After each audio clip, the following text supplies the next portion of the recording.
Good evening, everybody. It's so good to be here this evening on the 28th of February 2022. We're still in a rough period, a rough year, having had a rough year last year and year before. But we're here and we're seeing where persons have decided that even though it's a rough period in time for us here locally in Jamaica, and certainly for our brothers and sisters in Ukraine, it's a difficult time, generally speaking. But persons have decided that life has to go on. And we are here at our first installing of Business Dialogue Forum for 2022. My name is Harold Davis. I'm the Deputy CEO for the Jamaica Business Development Corporation, and we welcome you. And we welcome you and heartily and haughtily, we welcome you to this iteration of our Business Dialogue Forum. This afternoon, we'll be speaking about developing the manufacturing sector, but far more specifically, we'll be dealing with towards what we subtitled towards an oil-rich Jamaica. We'll be speaking about the essential oils industry, and we'll be unpacking what that is for those who are unsure of what the essential oils industry entails. We'll be sharing that with you this afternoon. We'll be hearing from speakers from very important organizations, very important persons from very important organizations, giving their spiel on what the essential oils is, the industry is, the potential, some of the things that we need to do to capitalize on the benefits of the essential oils industry. How do we develop an essential oils industry in Jamaica? All of that, we're looking forward to an exciting, really full discussion about the essential oils industry. So, without further ado, I would like to introduce our CEO, Ms. Valerie Vieira, JPCD, who is the Chief Executive Officer for Jamaica Business Development Corporation, to bring the welcome and opening remarks for today's session. Ms. V? Thank you so much. And I chuckled because all I do is, Harry, I got it because you guys work so hard. My team at JBDC, and then I stepped to the front and got the accolades. So I had to laugh at that. But Harry, good evening, everyone. And Harry did speak about the difficult times. But like the students who managed to get to the border, we have found that our clients definitely have just gone into the toolboxes, they have sharpened their tools, and they have come back inspired. We said move from panic to passion. They have come back creative and really coming forward some exciting possibilities that in normal times, they probably would not have gone there. Exactly. So out of every darkness, there's always a little candle that lights up the room. And we're seeing that candle and we're really excited about that. Now, our team at JBDC, we acknowledge our responsibility of helping our sector, for which we have responsibility, the MSMEs, to contribute to economic development. This is very important for us. And we also understand that we cannot do it alone and that it's really about join up Jamaica. And therefore, when we have discussions, dialogues like this conversation, it's about bringing all of the knowledge, all the expertise, all the interest to the table. And so it's against this kind of background that we have organized our first session for this year, 2022, for all of us to participate at the table. I want to welcome our Minister Norman Dunn. And Minister, we really appreciate that no matter what, we give you a kind of wrong time, right time, and so on. But you know something, you're always here with us, even in spirit. And we want to really publicly thank you for the kind of valuable support you provide, especially at the policy level, which is very important for us, that we are properly represented at that level.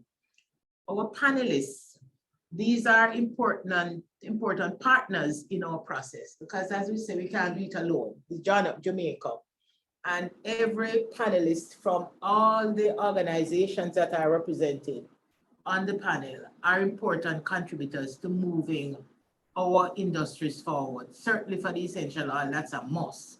And so we want to say how much, again, we appreciate that you have really agreed.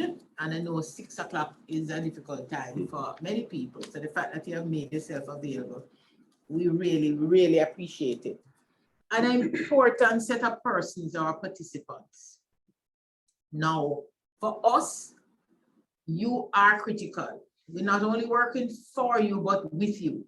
So while we will be sharing information, it's important that we learn from you as well, because we want to understand some of the needs you have, some of the ideas you have, so that together we can really move forward on a strong footing to move things forward. I know we're speaking about manufacturing in general in a way, but we're also going to speak about one of our latest initiatives, which is the essential oils industry and the development, the whole value chain of the essential oils industry. And really important for us that we're building local capabilities. We need to look at how we can be self-sufficient, and we're learning at this time how much we must look internally to what we can develop and not depend solely, because we have such gold here that we have not really put forward. So this is part of what we're going to be discussing this afternoon. So just not to take up the time in chatter, but to say how much we appreciate all of you for joining us this afternoon. And of course, our Deputy CEO, Harry, is always good at moderating and keeping things, and I know him pushing now for me to stop. Yes, so he's always in control of that aspect. So I'm going to Jamaica, and I said, allow him. I'm going to allow him now to take over, you know, and control things while I sit back and listen and learn. So thank you all for joining us this afternoon. Thank you, Ms. V. You know, these kind of things happen when you're working with somebody for almost 30 years. Who is that? You understand what I'm saying? Essentially off. But essentially.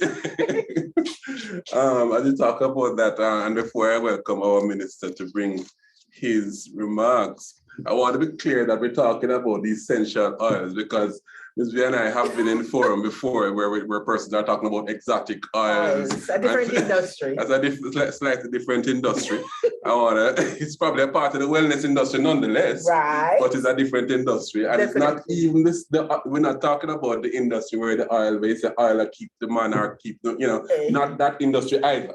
So I just want to be clear that we're very clear about that. Which ones we talking about? Our minister who understands us very, very well and understand that we're not always right in our head. He is a pharmacist and in the pharmaceutical business, and understands the importance of the various types of essential oils, more so the essential oils rather than exotic oils or anything else. But I also know for a fact that our minister is a huge advocate for the manufacturing sector, which is our second largest contributor to GDP, and in grave need, our continuous need of innovation and things of that nature. And this, I know, is one of the innovations that I know the minister is excited about, having been from a parish where lots of the raw material would be coming from for this particular industry, as in St. Mary. Without further ado, I want to welcome Minister Honorable Dr. Norman Dunn, our Minister of State in the Ministry of Industry, Investment and Commerce, to bring his remarks at this time. Thank you very much, Errol, for that introduction, and Ms. V, as usual, in our illustrious ways. We're so grateful to have a person like Mrs. Valvera with us. Her wealth of experience, the amount of lives she has touched, and the amount of persons who have benefited from this wealth of experience And of course, Harold, you're there with her for 30 years. You're right there with her. And we are so much appreciative of you all. So our moderator, Harold Davis, Ms. Valerie, Chief Executive Officer, JBDC, our panelists, David Harrison, Director, JBDC Incubator and Resource Center, Ms. Janice Taylor, Manager, Marketing Services Unit, JBDC, Dr. Shara Watson, Executive Director, Scientific Research Council, Mrs. Berletta Forrester, Manager, Manufacturing, JAMPRO, Ms. Joni-Dale Morgan, Managing Director, Morgan's Creek, Mrs. Claudine Campbell Bryan, Managing Director, Spectre Yourself, entrepreneurs, key stakeholders, ladies and gentlemen, good evening. As Harold said, I mean, I'm a huge fan of, of manufacturing and manufacturers generally. I mean, we really as a country need to manufacture our way out and to export a lot in what we do. And therefore, it is critical for the sector to continue to bear and to to rise to the occasion, because we can't just think about 3 million persons in Jamaica. We have to think about the entire world as our stage, and we need to produce and export for that entire world, which is our stage. So good evening, ladies and gentlemen. Our theme this evening is a powerful call to action. In fact, both powerful and timely, because if Jamaica is to grow our gross domestic product, the manufacturing sector must seize the moment to increase its current product line, to expand the range of products offered by Jamaica to the world. Unlike our Caribbean neighbors, Cuba, Trinidad and Tobago, and unlike Venezuela and Brazil, the wider Latin America region, we in Jamaica do not have crude oil, maybe I should say as yet, because as you know, exploration is continuing. So that can significantly affect our energy saving. What we do have, however, as this discussion this evening will undoubtedly further underscore, are largely untapped oil reserves in our essential oil industry.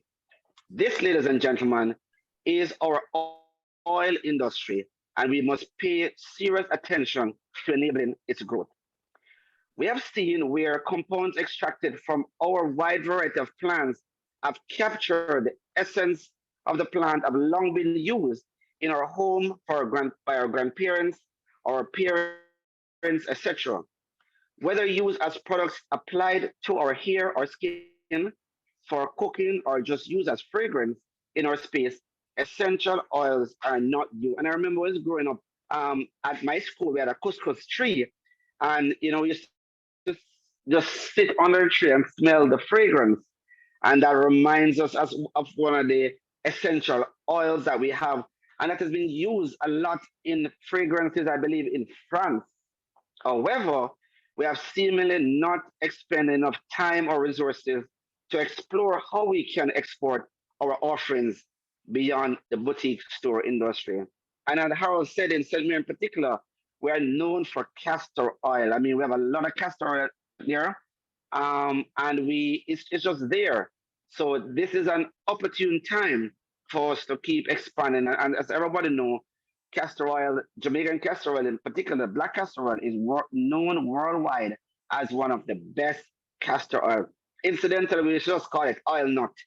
Where I'm from in Scentre and Ottawa in particular. So this conversation, therefore, is critical as Jamaica seeks to intensify manufacturing prospects that will simultaneously create new investment opportunities and lead to even greater employment at various points along the value chain. For example, research and product development is an important area. So the global oil industry market is very large. I'm told it's about 18.6 billion in 2020, and it's expected to expand at a growth rate of about 7.4% in terms of revenue up to 2028.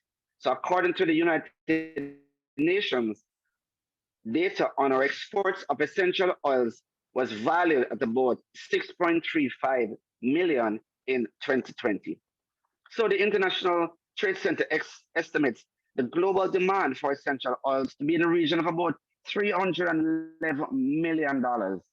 This is expected to increase due to the growth in demand for aromatherapy. Our major trading partners, the United States of America, Canada, and the United Kingdom, as well as France, has exhibited the greatest demand for essential oils. All of this augurs well for Jamaica. So we have seen in several of our MSMEs, they're entering this new market, especially in aromatherapy, nutraceuticals, and alternate health markets. This provides an opportunity for cooperatives and the private sector group to invest and to support this government and its focus on diversifying agribusiness offerings. I'm therefore very pleased that JBDC is not only facilitating dialogue through the business forum, but more importantly, in establishing an essential oil incubator project. Through this project, the JBDC will support critical development objectives that this administration has been articulating: export development, import substitution, rural development, and employment generation. So I commend Ms. Valerie Vieira and her team and recognize the effort of David Harrison, who directs the activities at JBDC's Incubator and Resource Center. I am therefore heartened by the range of panelists represented today, as greater interagency collaboration is central to Jamaica's continued development in creating export opportunities for our people. The Scientific Research Council, the JBDC, JAMPRO, MSME, and larger companies with available capital must sit at the table as equal partners, not just there as in the panels, but in collaborating to develop and grow this industry. Working with Rural Agricultural Development Corporation or Authority and other key agencies must provide more lands, and that must be brought into the planning of planting these crops. Crops to be targeted, including turmeric, ginger, lemongrass, one of my favorite, of course, and moringa. Farmers should also look to increase or diversify their products, as the essential oil industry can only grow and develop if necessary raw materials are in fact available. This conversation this evening allows us to inventorize and determine how we in our respective space can add value to an opportunity that will enrich the flavor or growth in our GDP. Taking a seat at the discussion table is commendable, but even more critical is the implementation that follows. So I look forward to the Essential Oil Incubator project as it builds capacity for processors and provides training in supply chain management and business development. At a time as its growth in the sector and segment of the cosmetic market, the Ministry of Industry, Investment and Commerce is excited about this initiative as it supports our message of expanding our manufacturing for export. We pledge our continued support to help the industry grow and thrive as we achieve our true potential. Thank you very much. Thank you so much, Minister. Really well said. We really thank you. By the way, we have to acknowledge that our minister is also a fashionista. You saw the jacket. But seriously, Minister, very well said. You hit on some critical salient points from which our discussion definitely will elaborate somewhat. And one of the critical things that you alluded to is the fact that we are leaving money on the table. We are leaving money on the table. We import, according to Statin, we import somewhere in the region of 25 to 50 million US dollars worth of essential oils for inputs into food, cosmeceuticals, and for direct retail as well. Our assessment when we embarked on the project that you mentioned is that over 90% of the oils that we use in industry, whether it be the food industry or cosmeceuticals, pharmaceuticals, even nutraceuticals these days, are imported.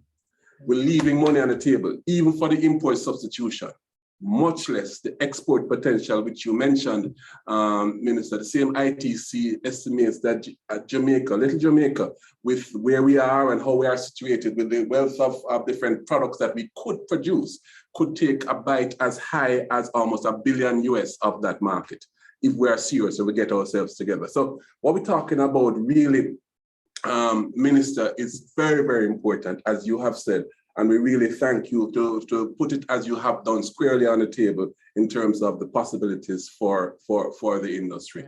Again, and set the framework for discussion. Again, Minister, we really appreciate it. I'm not sure if you'll be able to stay for the entirety of the discussion, but if you can, that would be great. But if you can't, well, we fully understand, Minister. Thank you so much.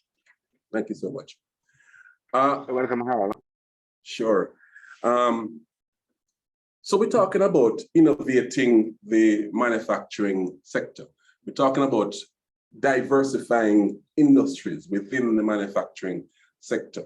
And as Minister mentioned, this essential oil is essentially our crude oil for Jamaica. Yeah? We may not have the crude oil just yet.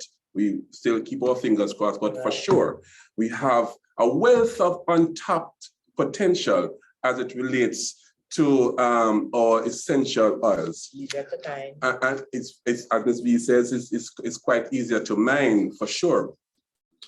I want to point out though, as we go into our discussion, our panel discussion, that there are pockets of essential oils production, not done at any commercial level, perhaps done mostly for in-house use. There are one or two producers that have begun to look at, say, marijuana oil production. But again, that's not an industry. What we are talking about here is really developing an industry with all of the elements of the value chain. And to develop an industry properly, every step of the value chain has to be a viable step. Every step from the producing at the agricultural level, right up the value chain to the retailers. Every nodule in the value chain has to be viable and have a model for success in order to maintain a successful industry. So that's very important as we begin our conversation. So Minister mentioned the panelists that we are happy to have on board this afternoon, and we're looking forward to an exciting conversation. And to begin the conversation, I want to invite our own manager for marketing services here at JBDC, Mrs. Janine Taylor. Janine is going to talk to us about the value chain. We're going to start there, talk about what is this value chain? What is the real potential for the industry from a value chain perspective? But let me introduce you a little bit more about Janine. Janine has been with JBDC for many, many years, but before that, she was with Grace,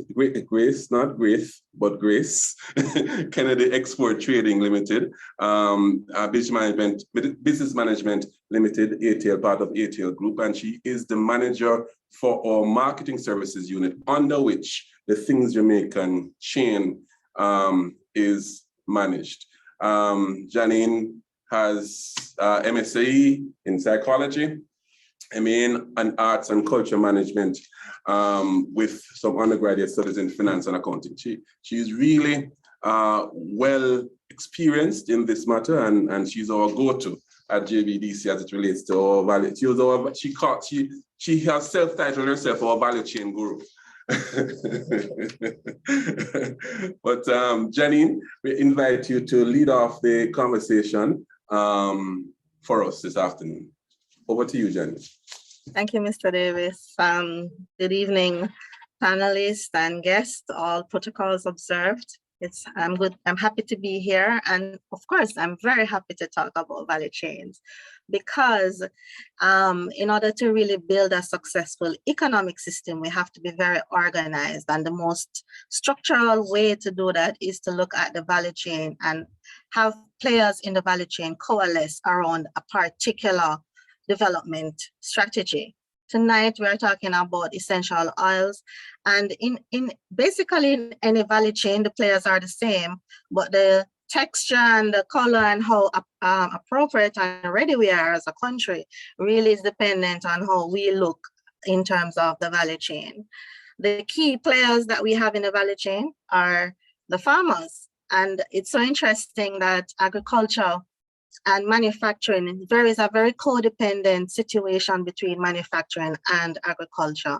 And so there is no way we can ever ignore the importance of agriculture and the role that farmers and farmlands play. So of course, the crops, the cultivation of the crops are critical, the seedlings, from the seedlings to the harvesting. And especially as we talk about essential oils, we will know that some of the crops that are available in this particular industry are very delicate crops and require significant knowledge and experience in how to manage these crops. Then another key section of the value chain is the processing. And there are three components within the processing that we have to pay keen attention to. And that is the fuel cost and the cost of production, the engineering and technological support that we would need to have in the industry to ensure that we are processing the crop and moving the crop from plant to actual oil. And so that is one area that when we look at our local economy, that is perhaps struggling at this time, hence the reason for such a high importation. Of course, there is the market, the retailers and the wholesalers, and the dynamic of this market spreads across the cosmeceutical industry, the pharmaceutical industry, the beauty care, wellness. There's so many other markets that rely on the outputs from this value chain. And not to be ignored, no, is the key support services that need to be embodied around this value chain to ensure that it is successful. We spoke about the farming and agricultural element, and for them, we need the extension services. We need the RADAs, we need the researchers and the developers to look at disease and pest control. We need persons who understand sustainable planting, harvesting, and product producing so that we don't damage our ecology. And for Jamaica, that is a key area for us to pay attention to. We have land, yes, but not all land is appropriate, and we can't touch some types of land, and we have to ensure that while we are cultivating the land, we are thinking about sustainability and ensuring that we can in fact sustain this industry that we're seeking to support. Right? So we will need to know the technical aspects of doing that before we actually go out and just start planting. Of course, we would need to look at research and development because Jamaica as an island, the landmass is small. We're looking at competition and how we'll be competing in the global value chain and the global markets. And so we would need to move away from the farm gate, which is the lowest part of the value chain, to value-added products. And so in order to facilitate us looking at innovation and the different types of products that can come out of the value chain, we would need to invest heavily in research and development to ensure that we're even looking at things like crop yield, which crops are most effective for us to target, which ones based on our ecology yields the highest volume of oils or even yields the volume of oils that have the highest value in the global market. So we will have to really look at which crops, which oils to focus on based on our limited land mass that is available. We would need to engage our financiers because there are some aspects of the value chain that require research and innovation and investment. And so we're either talking about investment, we're talking about loans, we're talking about financing of the different players in the market space. We're talking about also our technological resources. And the technology spans from the crop side of the value chain all the way to the market, because we have to look at technology and how that is infused in our farming to yield higher levels. So we look at, other types of farming and not just our traditional ways of farming that can yield higher crops. Look at what are some of the technological solutions that are available for processing. And as I mentioned earlier, when you look at the Jamaican context, perhaps the weakest aspect of our particular value chain is the processing, and typically due to technology and the use of manufacturing processes to yield the outputs and move it along from the oil or the base product to the value-added products. So that is essentially the context of the value chain. And if as a country, we say we are going to go after essential oils, it is such a big enough market that every business could decide to pick a section of this value chain and focus on it. And that is perhaps one of the messages we'd want to send when we talk about value chains, that if as a country we have identified the crops, identified the business opportunities, then it's now important for us to diversify around that industry to ensure that we are maximizing, right? Because it has to make sense for the farmer, for him to grow the crop. He has to have the market for him to sell the crops to. And so in order to do that, we can't be thinking about it in pockets and just, obscure activities. We have to coordinate to get that done. In terms of some of the key elements of the value chain that are impacted and what we need to consider, I spoke earlier about our landmass and the need for us to look at the value-added component of this value chain. And innovation is key. Science, STEM is key. So even as part of this value chain, we need to look at our education system. As we teach our primary school and secondary school students, we also need to introduce to them how they will transition chemistry into the innovation and research aspect of this value chain. We need more scientists and we need more persons in the STEM section of education, right? We need to look at the protection of our ecology. It's a very vulnerable industry because it is agro-based, and so as a Caribbean island, we are susceptible to natural disasters. So we have to look at those elements as we discuss the value chain and all the key players that will be necessary to make it a success. All right, thank you so much, Janine. Truth be told, if like I said before, and you have reiterated, every node, every nodule in the value chain has to be a viable proposition. So it's not about planting out a plot of land in turmeric. That agriculture node of the value chain has to be an economically viable model as for it to be for the whole value chain to be sustainable, and it's very important. And you mentioned the whole business of innovation and the importance of that, which provides us with a beautiful segue to our second panelist this afternoon, who is Dr. Shara Watson. Now, Dr. Watson is the Executive Director of the Scientific Research Council, which is Jamaica's principal agency responsible for fostering and coordination of scientific research and the promotion and application of its results. Charrah describes herself as a multidimensional scientist, innovator, and an entrepreneur. And my favorite part of Charrah's bio is the part that says she went to a good school. No, right. She went to a good. Andrew. I'm not saying, Shara, let's be clear. We're not saying that other schools aren't good school, but what we can say for sure that you and me got to a good school, which is Excelsior High School. So that you might be a good school, I'm not sure, but anyhow. Hello. But I want Shara for you to take us through, talk to us about how it is that we inculcate the whole innovation when we're looking at an industry.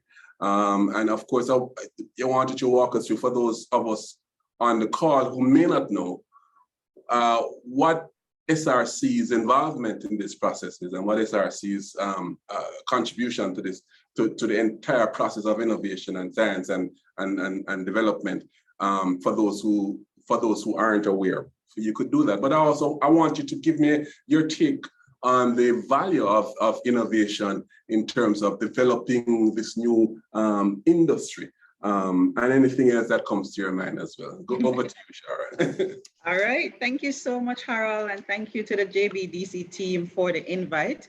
I must say, I'm a scientist, and I did not prepare any PowerPoint presentation, so you might need to put up a hand to say, hold on, just stop, give us some more, give us time to get into the conversation. So to be forewarned is to be forearmed.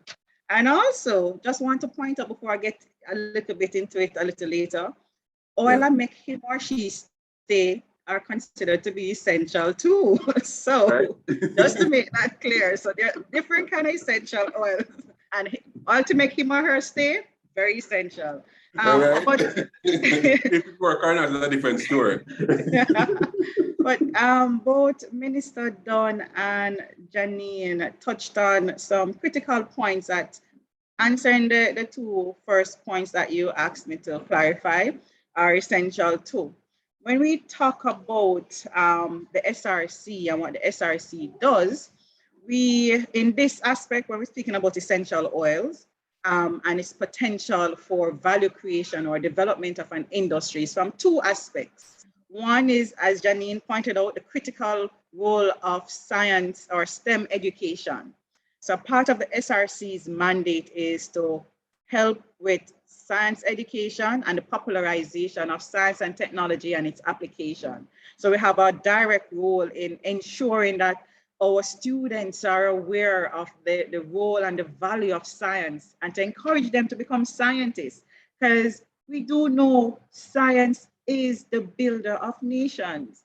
That's how you get innovation happening, and that's how you build economies, and that's how you develop countries. So science is absolutely critical to that. So SRC role in that aspect is to share information, make it more palatable, make it more relatable for not just students, but for the general public. And on the other aspect, we are a research center, we are a research institution. So we also have a critical role to play in the discovery as well as the application of those basic knowledge or basic discoveries that might have happened. So while in the academic space, you do have application happening, but you have heavy emphasis on the discovery aspect, like finding out what an oil might be good for, but you might not have that translation into creating value-added products. That's where SRC becomes critical, and that's one of the fundamental role of the SRC. If you read the Act of SRC, which is from 1960, I believe, it actually speaks to SRC using Jamaica's natural resources to develop value-added products to help drive development, right? So that should answer as it relates to the role of the SRC. Now, going to the conversation now, looking at how we can reap our oils, while others have it in the earth and in the sea, we have it on our trees, in our leaves, and in the roots, and maybe in the stems. So wanting to have that understanding of where the matter of innovation or product development and value creation comes into that. Now, just for us to understand when we're talking about essential oils or plant-based oils in particular, I won't widen it too much because we want to stay where we are, but you do have different kinds of oils. So you have your fixed oils, which a lot of us know, which is like your coconut oil, your palm oil, your avocado oil, and I'll add in there your ackee oil. I'll add in there, of course, you can't leave out castor oil, because castor oil is such an untapped resource that we're sitting on something huge there when it comes on to castor oil. We are barely scratching the surface with our Jamaican black castor oil, but castor oil is one of the most diverse oils you can find, as diverse as crude oil. And castor oil seeds have up to 50% oil in there, and they just grow without any kind of care or nurturing. They will just grow. So you have those types that you call your fixed oils. We are doing a little bit of coconut, not enough, because there's an issue with the value chain in terms of the raw material supply. But avocado oil, why aren't we a major producer of avocado oil? So that's something that is critical for us to look into. No matter how much we try and love avocado, we can't eat enough. We can't eat it off. There's still a lot going to spoilage. Then when you talk about the essential oils now, these are the light oils, the ones that you can think about the aroma. When you're going to a spa, you smell that eucalyptus or that peppermint or that lemongrass oils. That is what you call the essential oils. And these essential oils, again, because of the nature of them, they are created by the plants as a defense mechanism in most parts. And because of that, they end up having great therapeutic value, great therapeutic potential that we are not tapping into. Now, you mentioned, Minister mentioned that almost 90%, I think you mentioned it as well, 90% of the oils that are utilized are being imported. There's a reason for that. And Janine touched on it, which is the raw material, the supply chain. And we go right down to the fundamental, the starting point of the supply chain is the raw material. We are not growing them in sustainable ways. We're just going to pick what is there and produce what we want to do, what we want to do in our own little space. We're not looking at it as an industry or as a business, and that is where we need to shift. So where does the SRC come into it? Because I think I can talk all night, but bearing in mind that we have other panelists that have a lot to add, I'm cutting my dialogue to get in important points for the discussion. So where does the SRC comes in? Janine again mentioned the exploration of the various points in the value chain.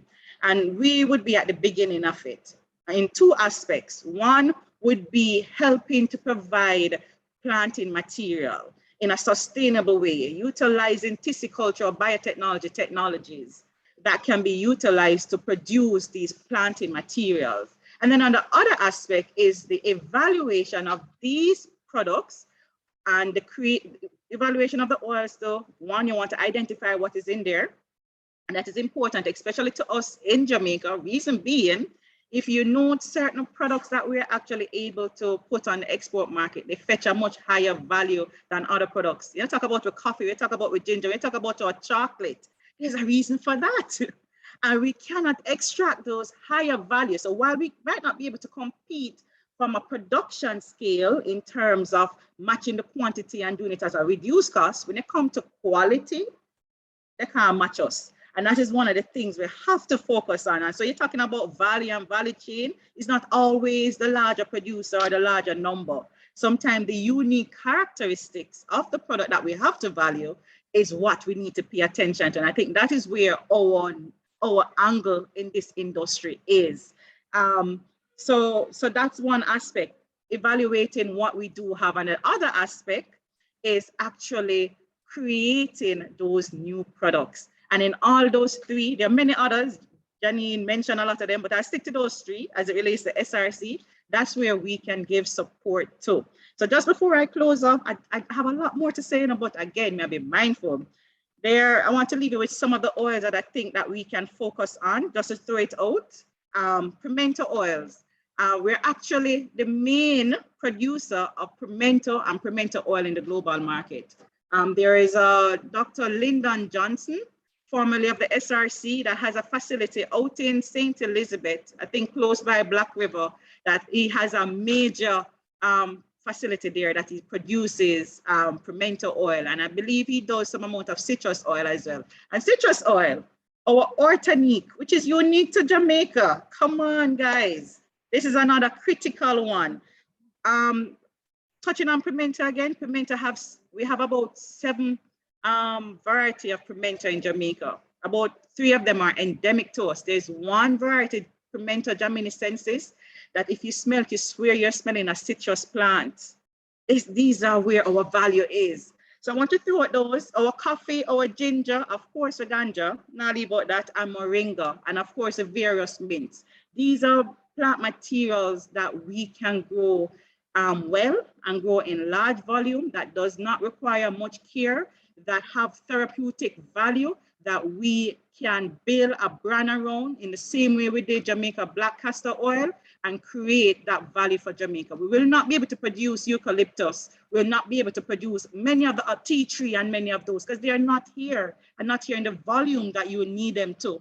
But we do have other oils that we have tremendous potential in establishing viable businesses and creating value-added products that can compete on any stage. And I leave it there for now. Thank you so much, Shara. Very, very important contribution. I mean, I think I'm gonna throw a question to you. You don't have to answer it now. You can think about it and we can address it later. Now, there are certain crops, and I touched on it, you alluded to it, that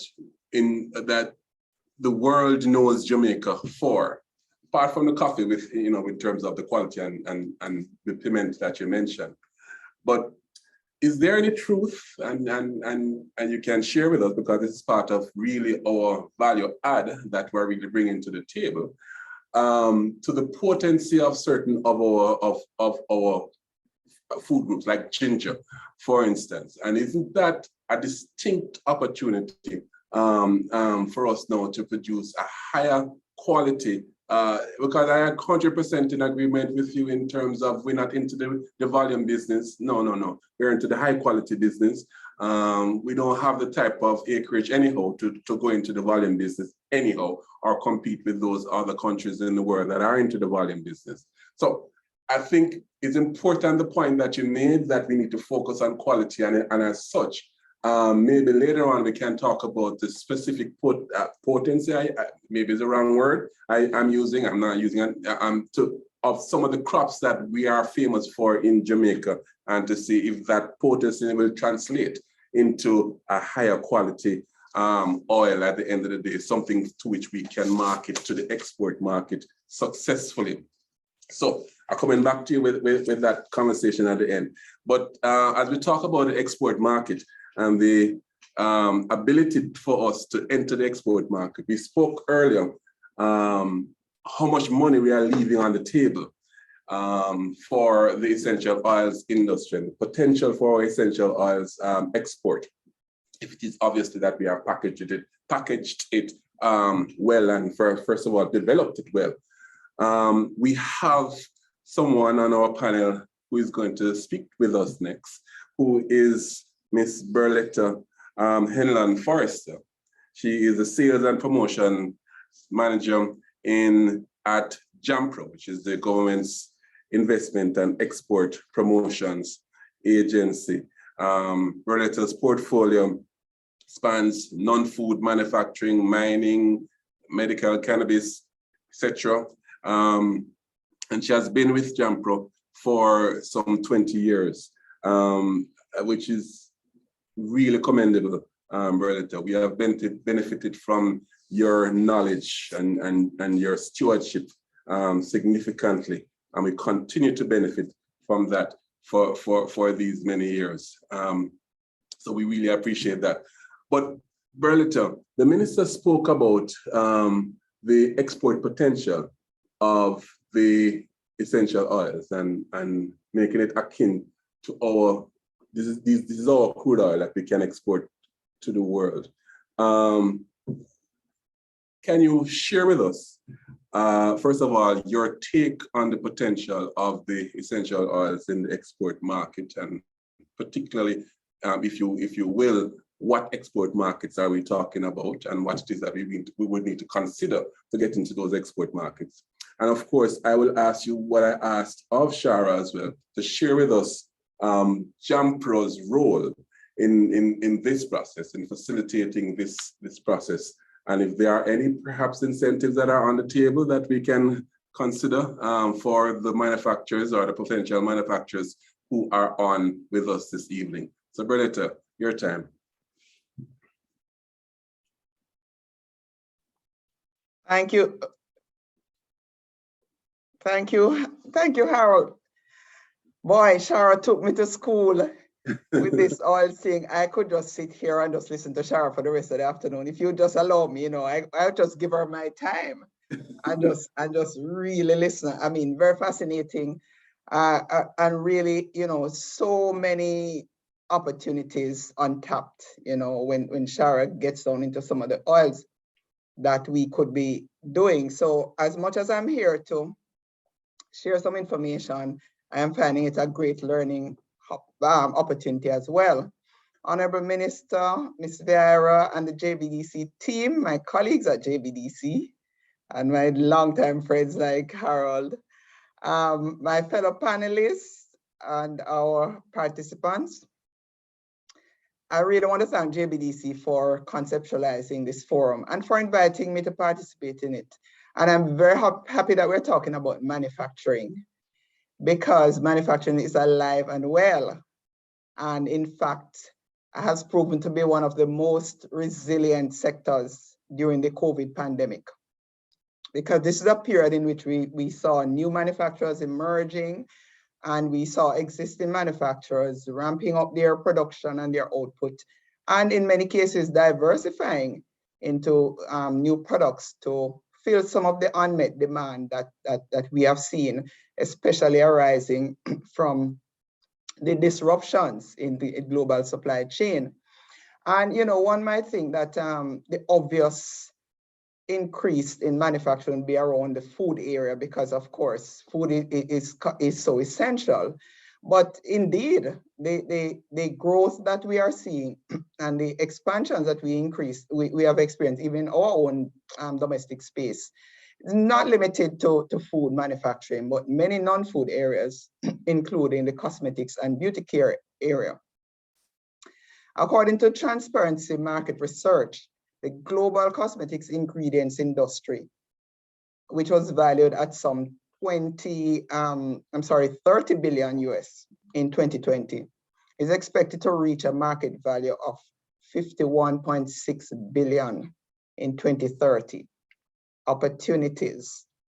This market growth is driven by things like increased consumer awareness, you know, driven by and supported by social media, and the traditional media continues to play its role, and such factors as the global movements towards natural products, especially as it relates to skin care and hair care. We have seen, you know, the most significant growth in people moving to things like natural hair, and this calls for products to support those kinds of lifestyles, including our oils. And anecdotally, one might even add that since the advent of COVID-19, there is added demand for moisturizers to counter the dryness that we all now experiencing from all this frequent hand washing and hand sanitizing. I mean, that's just anecdotal, but I do believe that there just might be some fact in there. On the supply side, in our own domestic space, we are seeing an array of new products, particularly in skincare and hair care. You need only look at some of the shelves in our popular pharmacies, etc., which used to be occupied totally by imported products in the beauty care area. And now we are seeing excellent local brands on the shelves. You know, I'm happy to see Joni-Dale on this call, because she's one of our entrepreneurs, one of our manufacturers that producing excellent products made right here in Jamaica. And so, you know, the opportunities are there and people are seizing the opportunities. I mean, nowadays, hardly a week passes and I don't see a new creator of some product on TV or, you know, in the local newspapers, etc. So it is indeed thriving. But all of this points to new opportunities for export, which is what we're really talking about. And just to reiterate what Minister Dunn said, which the ministry, our ministry, JAMPRO is also an agency of the ministry, as is JBDC, that we, the focus is very much on manufacturing to increase export. And indeed, in the category of oils, not least of which is our authentic Jamaican black castor oil, this kind of product gives rise to some of the most accessible export opportunities. Because although our producers in that area tend to be small, and so the volumes produced are low for now, the quality and the value associated with products such as Jamaican black castor oil are phenomenal. This particular one is very close to me, to my heart, and close to JAMPRO. It's an industry that we have been working on developing since 2016. We've done a lot of work with it, along with partners, many of which are in this conversation today. Because the raw material is easily accessed. It's easily cultivated and gathered. As the minister says, the oil nuts. All of us, especially those of us who grew up in the country, I'm a country girl, we are accustomed to seeing it grow widely. So I know people can actually gather it and supply manufacturers of castor oil. We have a traditional process which is known and treasured and highly respected and produces high value product that is demanded and respected globally. We have research and technical support available. Back again to what Dr. Watson spoke of, and there are other agencies that are very supportive of the industry. In the case of the castor oil, we have given birth to the Jamaica Castor Industry Association, which is now the vehicle to bring some focus and organization on the private sector side, while agencies such as ourselves, JBDC, SRC, BSG, etc., continue to support from the public sector side. And there's proven market demand. There are export opportunities in our traditional markets, as well as emerging markets. For example, in the Caribbean, where although they are our neighbors, we do tend to overlook them sometimes when it comes to looking at export markets, because we tend to be focused on the UK, the US, and Canada. Oils is one of those categories of products that gives us great opportunities to participate in global value chains, because these are ingredients in just so many critical products on the markets, whether it is skincare, hair care, moisturizers, anti-aging products, cosmeceuticals, perfumes, makeup, you name it, they all contain oils. One of the areas of opportunity that we are also promoting heavily at JAMPRO is the whole area of contract manufacturing and private labeling of finished products, because we have the raw material resources here. We have the opportunity to participate in global value chains in that way. We have the opportunity to utilize e-commerce as a means of getting products out. So we're not limited to the traditional, and this provides opportunities for small players, MSMEs, micro enterprises to become exporters. With respect to incentives, the government of Jamaica has developed an omnibus incentive framework, which is entrenched in legislation and is supportive of manufacturing businesses. In particular, there's the productive inputs relief incentive, which allows for importing critical inputs duty-free. This is a great relief to manufacturers, and it's an incentive that can be easily accessed. Once you qualify, it's accessed through our parent ministry, the Ministry of Industry, Investment and Commerce. And I can speak more about details of that if you wish for me to get into that a little bit later. But just to mention that, duty-free importation of things like your raw materials, your equipment, your packaging, and these are very, very critical inputs that manufacturers benefit from, provided by the government incentive program. For our part at JAMPRO, as the agency responsible for investment and export promotion, our role is to connect manufacturers to the opportunities, whether it is the export opportunities or to help to prepare them to open the doors to benefit from these incentives. And so we seek to identify, to research and develop market opportunities. We are always seeking out investors locally or internationally, and putting a lot of emphasis on locally. We have put a lot of energy into working with our local investors, particularly since COVID, when, you know, every country was forced to look deeply inward, and Jamaica no less so. And while we all admit, as Harry said, that we tend to be low volume producers because our focus is on quality, and it's always quality. We're not about, Jamaica is not about sacrificing quality for quantity. But we do acknowledge that in many of these for many of these products, we need to scale up because the demand is there.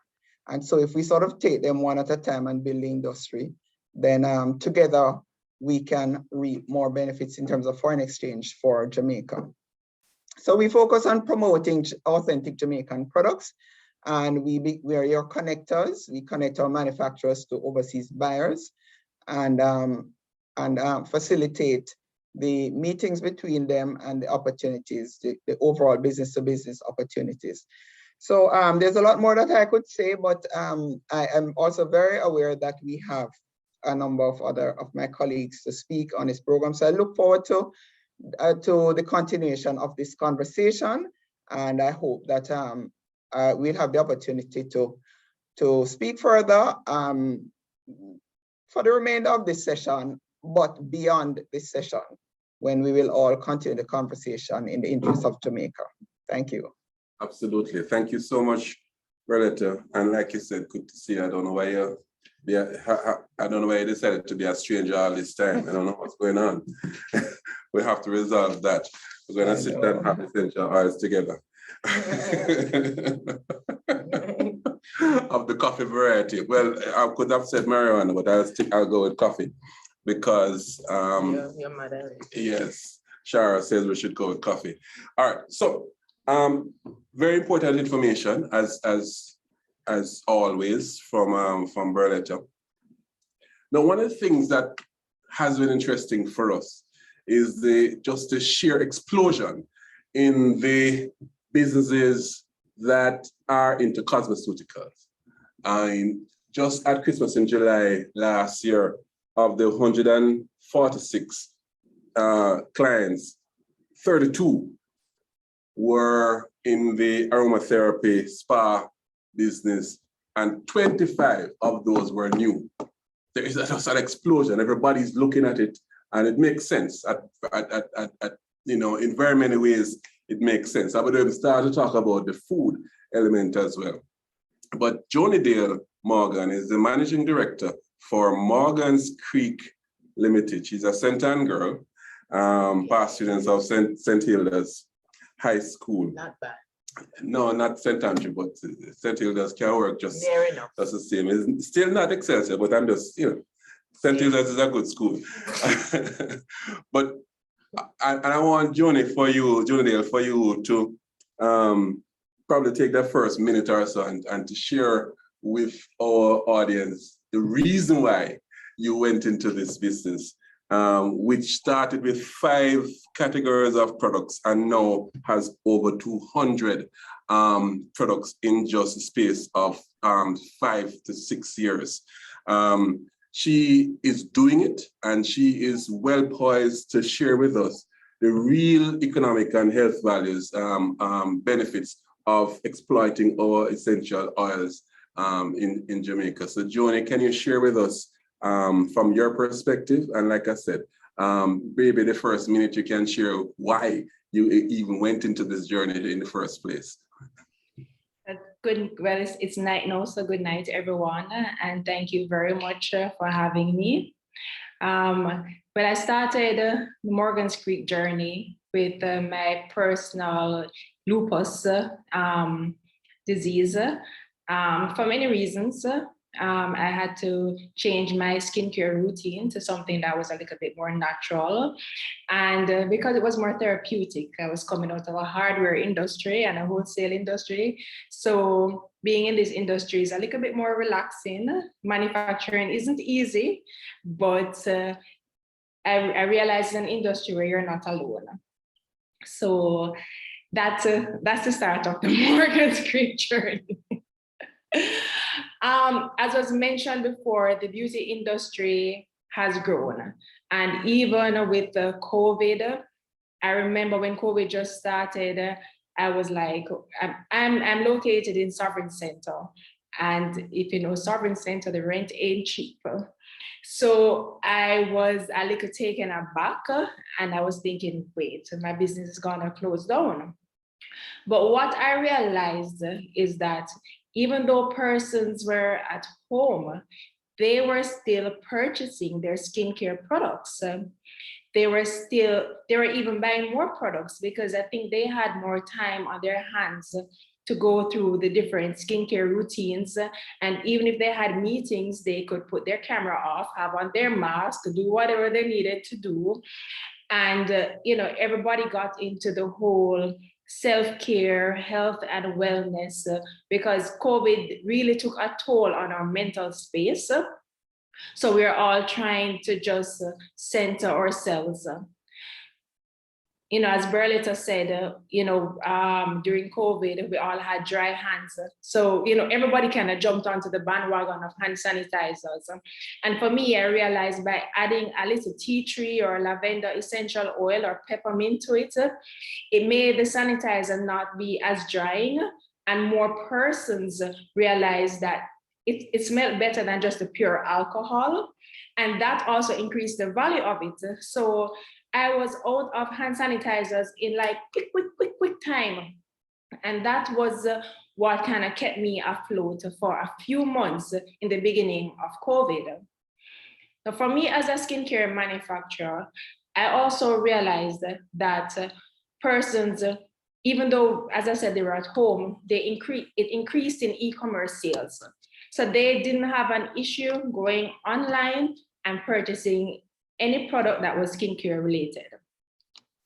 Essential oils now, for me as a manufacturer, I realized, as you said, a lot of persons kind of jump on the bandwagon.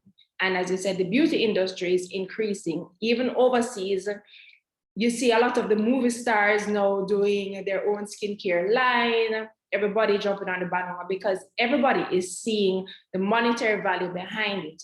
And I believe as an industry and in Jamaica, we need to understand the value of our soil, the value of our high terpenes, the quality of the product. So by having a turmeric soap and just adding a small amount, because with essential oils, you only need sometimes a 0.5% of the entire batch.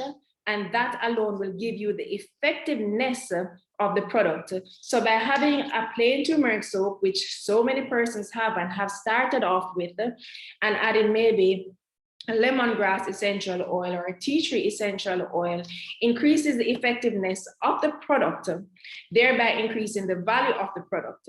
So when persons buy it, they will see it working much faster to get rid of maybe their acne or any form of skin toning regime that they're trying to benefit. And again, there's so many persons in the industry. And that is how I think we as manufacturers can make our mark and show that this is the value of our product. It is made with our Jamaican essential oils. We know the value of our essential oils and the benefit of it. And it will grow word of mouth. Because in my business, I'm an introvert. So my business have literally grown organically through word of mouth. So I believe a lot in that. So, and persons, you tell your brother, you tell your sister, you tell your granny, and listen, they go to church, they tell that person, and that's how the business grows. And I think that's how Brand Jamaica grew. And we need to put more emphasis in how we state Brand Jamaica and made in Jamaica to show the real quality of our products. And if we think even about tourism, or lemongrass, which we find everywhere, is an amazing essential oil. It is great for acne. It is great for as a mosquito repellent. Now, we should be seeing this at the airports, in all the hotels. We shouldn't even have any overseas mosquito repellent. When we have the main ingredients out here in the essential oils that can be used. So by using all these different varieties in the different products, that is how we, as at the end of the value chain, manufacturing these products can increase the value of it, and thereby even pay the farmers their actual value. Because many times it's like if we're squeezed at the end, the farmers also get squeezed.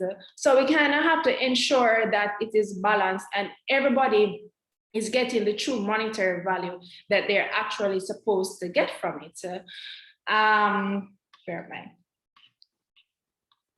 And then there's a byproduct of essential oils. When you're actually distilling it, there's hydrosols that come from it. Now, the hydrosols can be used in every product. You can use it instead of using, let's say, 70% water, you can use 60% water and 10% water. And that alone increases the value of the product, because the hydrosols it's a water-based part of the essential oil. So that actually is more soothing. It makes the product feel way more amazing. It can be used in toners, body creams, it can be used with soaps. So by using all of that, again, it increases the value of my product. So when I'm selling it overseas and I show them these ingredients and I communicate it to them, because a lot of the times persons don't understand the benefits of it, but when we communicate to them and show them the value of it, they will pay it. Our spending power locally is not the greatest, but on an international scale, we have the entire world at our fingertips just from a computer. So it is really for us to showcase this and keep pushing that the value of our products, of our essential oils, are 100% effective. David, thank you so much, Joni-Dale. And before I even comment further on what it is that you said, I must say that your skin is absolutely beautiful. So you are the perfect representative. You're a perfect ad for Morgan's Creek. Keeping me young. He says it's what's keeping her young. Yes. You know. Yeah. So I want, but what you said is very, very important in terms of the value proposition of what it is that we are having to offer as brand Jamaica. And it's important.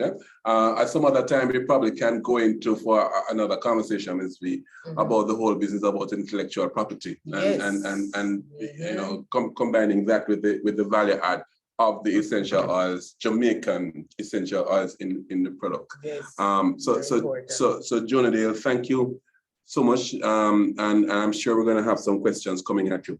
Before I ask Claudine Campbell Bryan from Scentre yourself, she's the managing director of Scentre yourself, to speak, remiss of me, I had forgotten to invite you to take part in a poll that we have.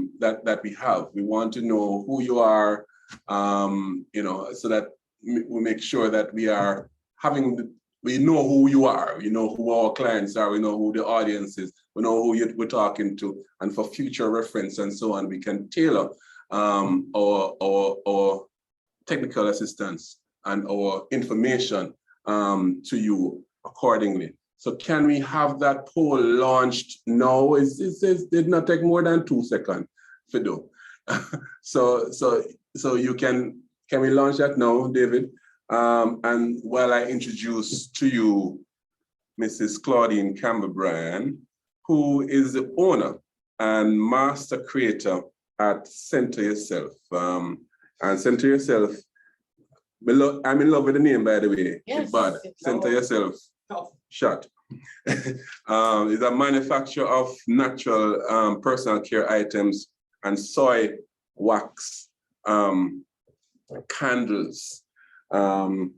Claudine worked in corporate Jamaica but really having started Scentre Yourself is centered around Scentre Yourself. You like what I did there? I click in this afternoon, boy, I tell you. But she has been operating the business since 2018. Claudine, I want you to share with us and the listeners and the audience here this evening your journey and how you see your perspective on the value of essential oils in your business and the value that it brings not only to your product, but it brings to your business, and your general thoughts on the development of the industry. And perhaps you can just share while you're on it, while you're here. Definitely you need to shout out your business and what your business produces and what your business does as well. Okay, so your time, Claudine. Go ahead, please. Thank you, Mr. Davis. Good evening, everyone. Minister Honorable Norman Dunn, Mrs. Valerie Vera, other members of the panelists, other participants, I want to say thank you for being here this evening, and thanks to the JBDC for having me. Now, Scentre Yourself started in 2018, and we started out with candles. But as other manufacturers will tell you, once you start with something, you tend to want to dabble into other areas, which is what happened. And the love for just making things and making people happy was, you know, the belly of who Scentre Yourself is and what it has built on. Now, I heard you're talking about school before, so I'm going to use this opportunity to talk about my school too. And since Joni-Dale went to, I think it's St. Hilda, St. Chu's is the sister school of St. Hilda. So of course, you know, we're talking about one of the best girls' schools in Jamaica, St. Chu's High School. I went to St. Chu's for all of 7 years, and St. Chu's has molded me into the woman I am today, and I'm forever grateful to that noble institution. So let me say that, you know, I want to say that with just manufacturing products for beauty care, and even my candles, essential oils are more than valuable. I cannot speak enough as to the value that they bring to the product that we manufacture. So, for example, Joni-Dale would have said it, if you are doing a turmeric soap, for example, of course, turmeric in itself is good. But when you add some tea tree oil, which is included in almost every product, personal care product that I manufacture, you will understand the benefit that you get from that. And also the lemongrass, the orange, the lavender, it all depends on the mood and the underlying thing or the underlying issue that you want to address for your customers. So if you want something that is calming, you look for lavender. You look for eucalyptus if you want something to open the nostrils. You know, you look for something lavender for relaxing and calming. And so adding essential oils to your product line is it will take it from just being a basic product to that product that persons will want to gravitate to all the time. Now, one of the things that I would want to point out is the ease of getting essential oils to be included in the products that I offer. Because as I said before, tea tree oil is used in every single product that I make. Now, tea tree oil is not readily available in Jamaica. Even when you look at the importation of it, the value of it is so high that to buy the amount that I want to put in almost every product that I create is sometimes very prohibitive.